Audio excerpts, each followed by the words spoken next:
Na certeza do amor divino em nossas vidas e na certeza do carinho, do cuidado, da proteção de nossa mãezinha querida, Nossa Senhora Aparecida, estamos começando com a graça de Deus, o nosso Saúde e Fé. Bom dia, santo povo de Deus! Bom dia, Frei Rinaldo! Que bom dia gostoso! E realmente vai ser melhor ainda você em sintonia conosco, assistindo e acompanhando toda a programação aqui da nossa TV Aparecida, em especial o Saúde e Fé. O programa que você sabe, essa marca registrada, a união sempre entre a ciência médica e a espiritualidade. Aqui, fé e medicina, minha gente, caminham sempre juntos, porque todos os dias um médico entra em nossa casa, nos orientando, ensinando, compartilhando seus conhecimentos. Por quê? Nós queremos cuidar de você, queremos cuidar da sua saúde da sua família. E é tão bom quando há essa troca e você está super interessado em cuidar mais e melhor aí da sua saúde e, por que não dizer, a saúde do nosso país. E é tão gostoso quando você participa, quando você interage, quando você também faz desse programa uma extensão aí da sua casa, como o nosso WhatsApp da saúde. 12997276383, 12997276383. Quer saber os bastidores do programa, as fotografias, chamadas, enfim, entre em nosso Instagram, Frei Rinaldo Oficial. Começa a seguir que você também, todos os dias, vai receber novidade aí na sua casa, viu? Então seja super bem-vindo, você sabe que esse programa é seu e é muito bom interagir com você.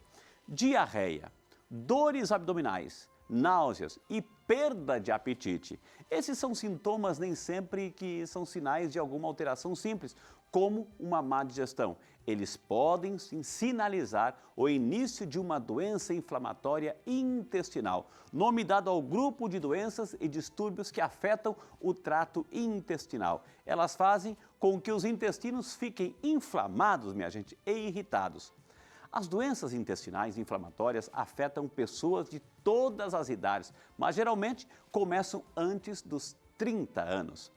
Então, para nos explicar tudo sobre esse assunto, eu e você vamos receber ele que já tem carteirinha aqui no Saúde e Fé. Ele é o nosso médico cirurgião do aparelho digestivo, o Dr. Gustavo Paturi. Doutor Gustavo, bom dia! Bom dia, Frei Rinaldo. Satisfação em revê-lo, doutor, né? Muito bom em ver você de novo. De São Paulo, né? São Paulo. São Paulo, um abraço, São Paulo, e obrigado por emprestar esse grande médico aqui para o nosso país, viu? Doutor, doenças inflamatórias intestinais, né?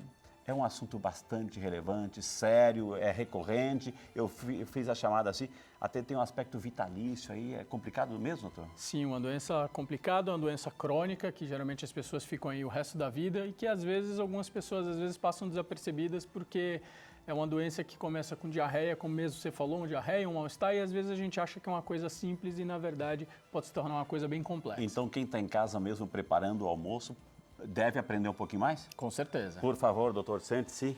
Nós temos aqui o doutor Gustavo, que carinhosamente vem de São Paulo, aí entrando na sua casa, no Brasil inteiro, para nos ensinar a entender um pouquinho sobre essas doenças inflamatórias que tanto irritam. Talvez a principal característica é dor, doutor? Dor Isso, abdominal? É.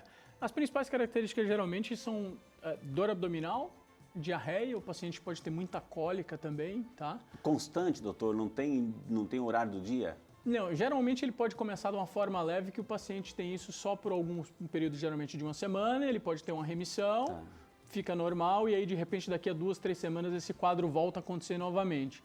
Às vezes o paciente pode ficar aí com a diarreia crônica, que a gente fala que é quando ela passa de 14 dias e o paciente passa aí 20, 30 dias com diarreia direto, que aí ele acaba procurando um pronto-socorro, procurando um gastroenterologista. Ou geralmente às vezes pode ter esses quadros de remissão, que o paciente que ele tem um quadro de diarreia, melhora, depois de 2, 3 semanas ele tem o quadro de diarreia de novo, e isso faz com que às vezes o paciente não dê muita atenção achando que de repente foi alguma coisa que ele comeu, que estava estragado, alguma coisa desse tipo. Doutor, a sigla é DII, né? Doenças inflamatórias intestinais. Quando a gente fala doenças inflamatórias, e o senhor tem até um desenho assim, é só na região intestinal ou é porque já está vindo lá de cima e está sendo mal processada até chegar ali, doutor? Explica pra gente. É bom você falar. Na verdade, das doenças inflamatórias intestinais, a gente tem duas doenças que são bem importantes, que é a doença de Crohn e a retocolite ulcerativa. A doença de Crohn é uma doença que ela pega desde a boca até o ânus. Então, na verdade, você pode... Aparelho digestivo inteiro. Inteiro. Você pode ter, na verdade, uma afecção de qualquer parte do aparelho digestivo. Geralmente é mais comum no intestino delgado e em parte do intestino grosso, mas geralmente ele pega um foco, tem uma área que melhora e depois ele pega um outro foco. A retocolite ulcerativa não. A retocolite ulcerativa é uma doença que pega basicamente só o intestino grosso. Tá? E pega só essa pelezinha, essa parte que a gente chama de mucosa do intestino grosso. A doença de Crohn não, ela pode pegar todas as camadas do intestino. Agora, então, quando a gente fala de doenças inflamatórias intestinais, as duas principais, a doença de Crohn e a retocolite ulcerativa. Vamos falar um pouquinho, então, sobre cada uma delas, doutor? Ótimo. Doença de Crohn, né? Por que esse nome? É um pesquisador, Crohn, né? Na verdade, vem de Crohn disease, que é uma doença inflamatória, é a principal das doenças inflamatórias. Agora, porque a gente... Por favor, doutor. Ela pode pegar desde a boca até o ânus. Ela pega basicamente todas as camadas. Então, como a retocolite ulcerativa pega só a mucosa do intestino, a doença de Crohn não, ela pode pegar todas essas camadas. Então, um dos grandes problemas é que essa doença cronicamente pode dar abscesso, que é como se fosse uma bola de pus, pode dar fístula. De certa forma, é uma doença um pouco mais complicada de se lidar e de se tratar do que a retocolite ulcerativa em si. Além do que a doença de Crohn pode vir acompanhada de outros fatores, de outros sintomas. Então, por exemplo, 30% dos pacientes que têm doença de Crohn, eles podem ter artrite.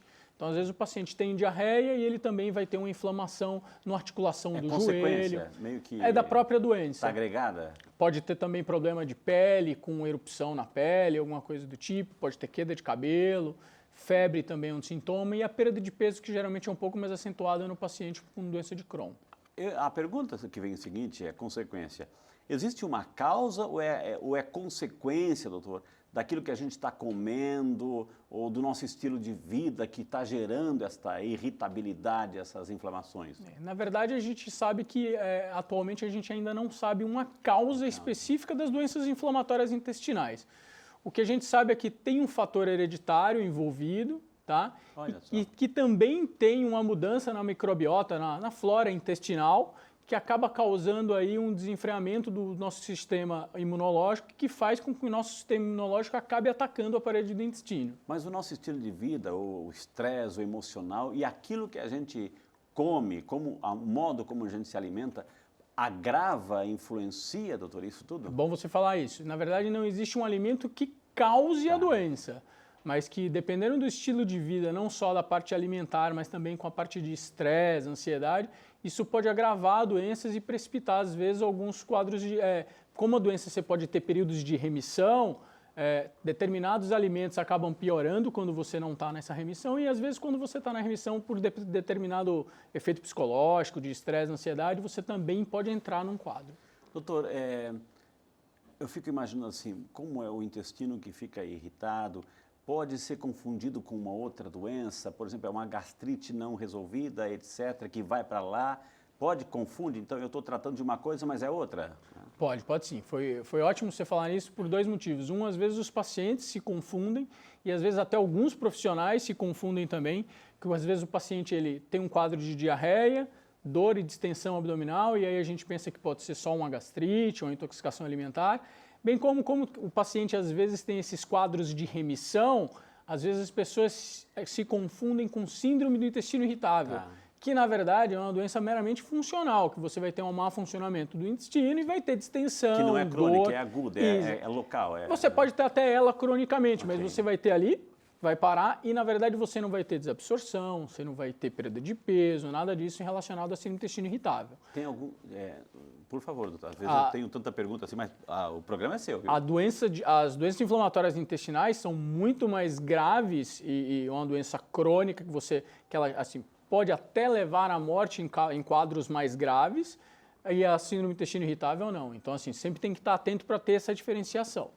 Uma pessoa que gosta de comidas um pouco mais ácidas, assim, picantes, isso agrava, prejudica, doutor? Pode piorar também. Principalmente, o ideal para esses pacientes, principalmente quando eles estão em crise, é ter uma dieta com baixo teor de fibras, evitar a dieta rica em gordura, evitar a dieta rica em fritura. Em alguns casos, o paciente pode ter uma intolerância à lactose associada, então evitar leite quando realmente está nesse quadro. O cafezinho, uma bebidinha alcoólica, doutor, aí? Também. São outros fatores que acabam estimulando. O café, principalmente, por ele, como a gente já falou aqui anteriormente, ele acaba piorando os quadros de gastrite, ele aumenta a produção de ácido.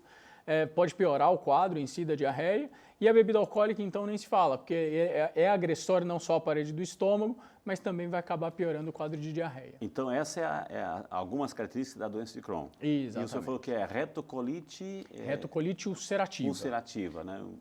Então, essa é mais localizada. Essa é mais localizada. A retocolite ulcerativa, ela basicamente pega apenas o cólon, que é o intestino grosso, que é essa parte azul aqui. Pode pegar o cólon inteiro e o reto, tá? Ela geralmente pega praticamente todo o cólon, uma grande parte. A diferença grande da doença de Crohn, que é bom a gente ter isso no diagnóstico, é que a retocolite ulcerativa ela vai pegar toda a mucosa do intestino. Ela não tem... na doença de Crohn, quando a gente faz o exame, a gente vai ver que tem áreas que estão boas e áreas que estão ruins. Na retocolite ulcerativa, não. A gente vê que, na verdade, toda a área está ali ruinzinha. Eu posso conviver com as duas, tanto o Crohn como a retocolite? Pode, é difícil conviver de ter as duas doenças ao mesmo tempo. Pode, é muito difícil, mas pode sim. Tá? Acaba sendo um diagnóstico difícil até de se fazer, mas pode sim. O bonito aqui do Saúde e Fé, você está esperando assim, cadê o Frei? Não vai mostrar as fotos, além desta imagem aí do nosso corpo humano, visto por dentro, e é muito bonito porque a gente consegue visualizar os órgãos afetados. O doutor trouxe algumas fotos, eu vou convidar o doutor assim, para a gente mostrar para quem está em casa, por favor, algumas fotos. E aí, doutora, a aula é sua. Aqui basicamente é mostrando apenas o intestino delgado, tá? Que é o foco mais da doença de Crohn, porque a doença de Crohn acaba pegando pega muito mais a parte do intestino delgado e a parte do intestino grosso. Tá.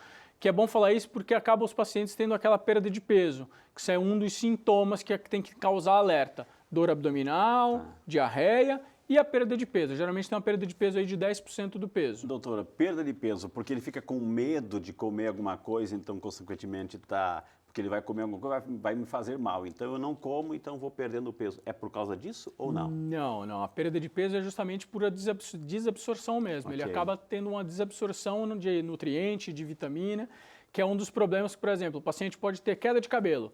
Pode ter queda de cabelo? Pode, não só por causa do tratamento, que às vezes, dependendo da medicação, ele acaba tendo uma perda, uma desabsorção de vitamina, mas, por exemplo, ele deixa de absorver ferro, deixa de absorver vitamina D, e aí acaba tendo essa queda de cabelo. Porque a função dos intestinos justamente é absorver. Absorver. Né? É no intestino delgado que a gente absorve tudo que a gente comeu. Okay. O estômago só armazena, está lá o líquido, o suco gástrico, e aí vai jogando para o intestino. Exatamente. Ele vai lá para dissolver tudo aquilo que a gente comeu, transformar aquilo ali como se fosse numa pasta, para isso percorrer de 8 a 12 metros no intestino delgado. 8 a 12 metros? Exatamente. Para a gente conseguir absorver tudo isso.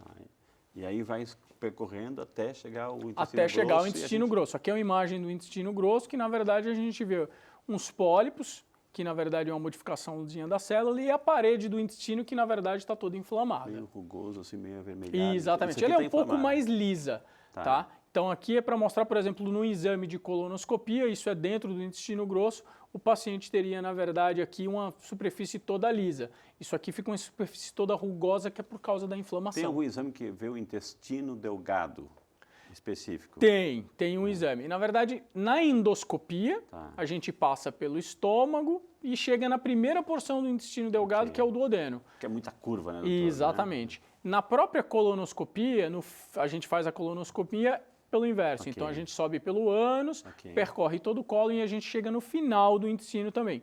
Para a gente ver esse meio, que ele é muito grande, tem um exame que a gente fala que é uma cápsula endoscópica. Você toma uma cápsula pequenininha, ela vai com a câmera e ela vai filmando. É importante, às vezes, para fazer o diagnóstico de doença de Crohn também. Então, além desse processo inflamatório avermelhado, o que mais pode aparecer? Algumas úlceras aqui, doutor? Algumas feridas aí? Na retocolite ulcerativa pode ter algumas feridinhas, tá?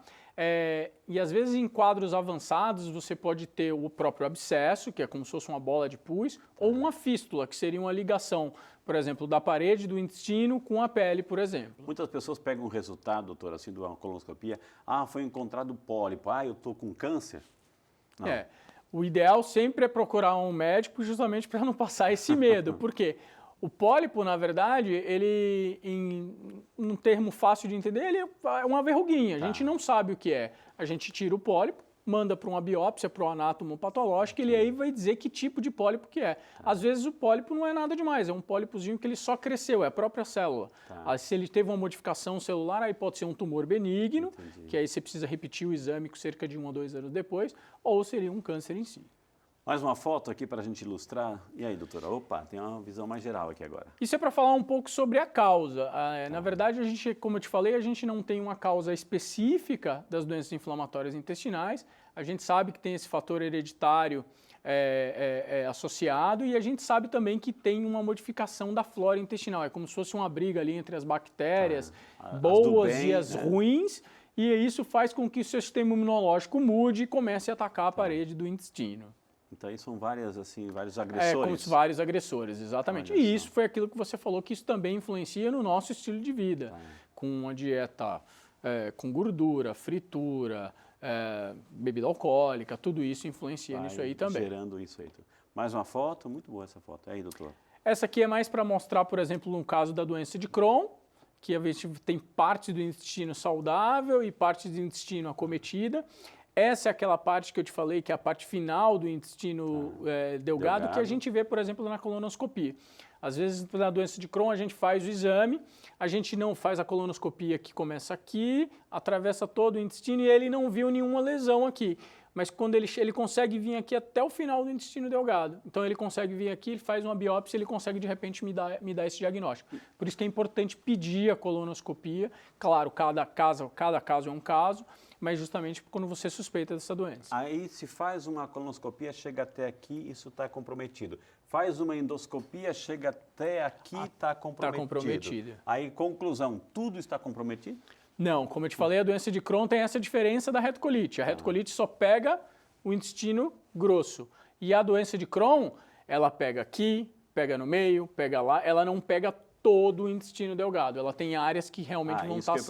Eu tenho um pedacinho, uma visão aqui, uma visão aqui do intestino delgado. Não significa que ele está todo acometido. Então. Geralmente, quando ele está a extensão está muito acometida, o paciente aí já tem uma perda de mais de 10% do peso, está tendo febre, já é uma doença que pode evoluir de uma forma bem... diarreia constante, dor. Geralmente, o paciente que tem quadros de diarreia, ele começa de uma forma leve a moderada, que o paciente tem cólica, dor abdominal, às vezes uma febrezinha e uma perda de peso geralmente de 10%. Aí ele pode evoluir para uma forma moderada a grave, em que você tem um aumento dessa perda de peso. Aí ele começa com algumas outras complicações, que aí ele pode ter a fístula, que é aquilo que eu te falei, ele forma uma ligaçãozinha às vezes desse intestino com esse. Cola, e aí, meio que cola aí, né? Meio que cola e forma uma passagem. E aí pode formar um abscessozinho. E aí ele começa a ter muita dor abdominal, ele pode obstruir, que o que é? Às vezes isso cola de uma tal forma que o intestino gruda um no outro e não passa mais alimento. E aí ele tem que ser operado. Isso tudo associado à obesidade, porque tem aquela protuberância, aquela pancinha, aquela barriguinha, assim, doutor, que tem muita gordura ali dentro. Prejudica, não? Acaba prejudicando mais ainda, principalmente às vezes no diagnóstico, para você conseguir chegar. O paciente vai perdendo peso, só que isso geralmente demora um pouco. Então, às vezes, você pode começar num quadro de um paciente um pouco mais obeso e que depois ele vai perdendo peso. Mais uma foto aí para a gente ilustrar? Isso é no caso da retocolite ulcerativa, que pega basicamente todo o intestino grosso, né? tá? Principalmente mais essa parte final, que é o sigmoide, e aqui a gente vê, na verdade, a parte da inflamação, que seria justamente a espessura fica maior. Em vez dele ficar lisinho, fininho, você tem um... É uma membrana que está revestindo exatamente, isso daqui, então que o problema inflama. está por dentro, né, doutor? Isso, é como se fosse a gente quando toma uma pancada. A inflamação, como se tivesse uma pancada no braço, cria aquele edema que é um inchaço. É a mesma coisa. Essa parede fica inchada. E dói, porque dá muita dor e muita diarreia. O fecal está indo, né? A retocolite ulcerativa, geralmente o paciente acaba evoluindo com diarreia, dor abdominal e diarreia com sangue. Isso, sangue exatamente. Nas fezes, é um dos quadros, das sugestões principais de retocolite ulcerativa. Porque até com dor, etc., você dá uma disfarçada, mas quando começa a aparecer sangue, né? Aí tem o desespero toma conta. Isso é bom o paciente geralmente dar atenção, porque a grande maioria das vezes o paciente tem um pouco de constipação, aquela dificuldade para ir no banheiro e acha que tem faz uma evacuação com sangue, ele acha aquilo ali normal, não, deve ter sido algum vazio. O ideal é justamente sempre estar procurando o médico para diagnosticar se às vezes é alguma doença inflamatória intestinal ou se de repente é um hemorroida, alguma coisa. É importante fazer o diagnóstico. Temos mais fotos, diretor? Temos, isso aí. Isso era só para relembrar a questão do fator das causas, que tem aquela microbiota, um estilo de vida com alimentação saudável. Muito bem, gente. Olha, e essa aqui? E a dor abdominal, que é um dos principais sintomas. É o paciente que tem sempre dor, diarreia e uma febre. Geralmente é assim que o paciente geralmente acaba se mostrando, deitado com bastante dor abdominal, aquela cólica como muda se fosse... o estado de vida, o estilo de vida, né, doutor? Você viver com dor, você fica irritado, você não quer fazer mais nada, é um problema sério, né, doutor? E lembrando que é uma doença crônica, você consegue conviver com isso normalmente, mas é uma doença que o paciente vai ficar o resto da vida. A medicação, tudo isso é só para justamente a gente aumentar o índice de remissão e tudo isso. E é sobre isso que a gente vai falar no próximo bloco, porque entendemos o que é as principais complicações, as doenças de Crohn, a retocolite, mas tem tratamento. O doutor já acenou alguma coisinha aqui, mas temos muito mais para falar, além, é claro, da sua participação através das nossas redes sociais. Doutor Gustavo, entre em nossa salinha da saúde, a salinha da fé. Doenças inflamatórias intestinais, principalmente são... Doença de Crohn, retocolite ulcerativa. Que a gente tem no aparelho digestivo por completo, essa é a de Crohn, ou a retocolite só localizada. Só o intestino grosso. Né? E vamos falar um pouquinho sobre o tratamento. O que hoje a medicina começa a oferecer, doutor? Lembrando que, na verdade, é uma doença crônica. Então, na verdade, a gente não vai tratar essa doença e nunca mais você vai ter ela. Você vai ter que conviver com ela. Tá? O tratamento ele visa basicamente algumas coisas. A gente tenta, na verdade, aumentar o tempo de remissão da doença. O que é? Geralmente você fica com a doença por determinado período. Então, você fica ali 2, 3 semanas com diarreia, e aí você passa 1, 2 meses sem sintoma nenhum. Então, na verdade, uma das funções do tratamento é que você passe o maior tempo possível sem ter um outro episódio de diarreia. Melhorar o quadro no momento, então às vezes você está com uma diarreia tão grande e com tão inflamado o intestino, que na verdade você dá a medicação justamente para desinflamar essa parte. Tá? Então, na verdade, os medicamentos são, geralmente a gente usa o que a gente chama de aminosalicilatos, os corticoides, tá? E uns mais novos que geralmente que a gente chama de terapia biológica, que na verdade é um medicamento que o paciente vai ter que tomar na veia, o próprio governo acaba dando depois de um tempo. Doutor, a pessoa que tem ou não tem, que sinais que o corpo está dando? Ou seja, você falou, o período de remissão, aquele período que você está bem, que não tem nada, mas aí começa a aparecer. Como que começa a aparecer? Quando eu começo a perceber que tem muita cólica, etc., que sinais o corpo dá? Geralmente começa o quadro com um quadro de distensão abdominal e geralmente o primeiro sinal acaba sendo a diarreia. Tá? Essa é o grande quê da questão, porque às vezes o paciente pode ter realmente comido alguma coisa de diferente e ter tido um período de um quadro de diarreia. Mas geralmente na doença inflamatória intestinal, como inflama a parede do intestino e aquilo fica secretando líquido, o paciente acaba tendo 2, 3, 4 episódios diários e isso acaba se perdurando por um tempo. Então, na verdade, é ficar atento à distensão abdominal, à diarreia e à dor. Como é um paciente que ele já sabe que ele tem a doença e ele já está fazendo o tratamento, ele tem que estar sempre, e geralmente ele faz um acompanhamento com um especialista. Então é o paciente que às vezes passa na gente, está tudo bem, ele some, passa um ano ali sem vir, de repente ele volta com sintomatologia. E a gente às vezes tem que, por exemplo, nessas fases agudas, a gente acaba tendo que entrar já com corticoide em uma dose um pouquinho maior, que é justamente para ele acabar melhorando a inflamação, a dor e a diarreia. A gravidade de uma doença como essa pode levar a um tumor maligno, doutora? Então, é bom você falar. Na verdade, não existe também uma relação direta de que a doença de Crohn ou a retocolite ulcerativa dão câncer. O que se sabe é que aumenta um pouco a chance, principalmente, de câncer de intestino, nos pacientes que têm uma retocolite ulcerativa, que pega todo o intestino grosso, ou uma doença de Crohn que pega todo o intestino grosso. Entendi. Conseguiu estabelecer essa conexão. Doutor Gustavo, as pessoas também começaram a mandar suas perguntas, eu faço questão de registrá-las para que o senhor possa ajudá-las aí. A Daniela de Souza de Aparecida, aqui bem no ladinho da nossa casa. Obrigado, Daniela, Deus abençoe. Bom dia para você, minha querida. É possível ocorrer perda de peso e queda de cabelo quando se tem uma doença inflamatória intestinal? Recapitulando um pouquinho para a Daniela, doutor. Bom dia, Daniela. Foi ótima pergunta. A perda de peso, sim, é um dos principais sintomas iniciais. O paciente, como ele tem uma desabsorção, ele acaba tendo essa perda de peso, que no início geralmente é até 10% do peso, tá? E a queda de cabelo acontece justamente porque ele, como não consegue absorver certos nutrientes, ele acaba tendo, por exemplo, deficiência de ferro, então acaba tendo essa queda de cabelo. Além do que também alguns medicamentos que a gente usa, por exemplo, os próprios aminosalicilatos, eles acabam também diminuindo a absorção de vitamina D. Então, também favorece a queda de cabelo. Cabelo, a gente faz lembrar a cabeça, doutor. É só o cabelo ou os ouvidos, os olhos também podem afetar? Também. Até quando você perguntou a questão dos sinais, por exemplo, quando o paciente começa uma fase aguda, os olhos começam a ficar um pouco avermelhados, então isso acontece também. Na doença de Crohn, que você pode pegar pele, pode pegar olho, pode pegar artrite. Então, geralmente, às vezes, o paciente pode começar com um quadro de artralgia, de dor articular também. A Ana Paula Rezende, de Cotia, São Paulo. Bom dia, Ana Paula. Deus te abençoe. Que bom que você está conosco, Ana Paula. O cuidado com a alimentação é suficiente para o tratamento das doenças inflamatórias intestinais? Pergunta Ana Paula. Bom dia, Ana Paula. Ele não é suficiente, mas ele, como a gente já conversou, ele é essencial também. Porque justamente para o paciente sair dessa fase aguda, o ideal é ele ter uma diminuição de dieta rica dieta em fibras, de gordura, fritura. Então é sempre bom ele dar uma importância. Jejuns prolongados ajudam, atrapalham, não diz nada? Como o paciente, na verdade, ele tem essa desabsorção, o ideal é ele não fazer um jejum prolongado, porque ele já vai ter uma perda de peso. O ideal, na verdade, é sempre estar comendo de 3 em 3 horas, fazer de 5 a 6 refeições. Aqui, a gente dá corte para geral aqui, a gente não deixa aqui o nosso médico sem uma aguinha aqui, doutor, aqui, por favor. Ele tem que, eu tenho que tirar várias respostas dele, então eu tenho que tratar bem aqui. Então fique à vontade aí, doutor, né? Que maravilha, né? Volta aqui para o seu cantinho, doutor. Imagina. O Rogério Assis, de Barueri, São Paulo. Bom dia, Rogério, que Deus te abençoe.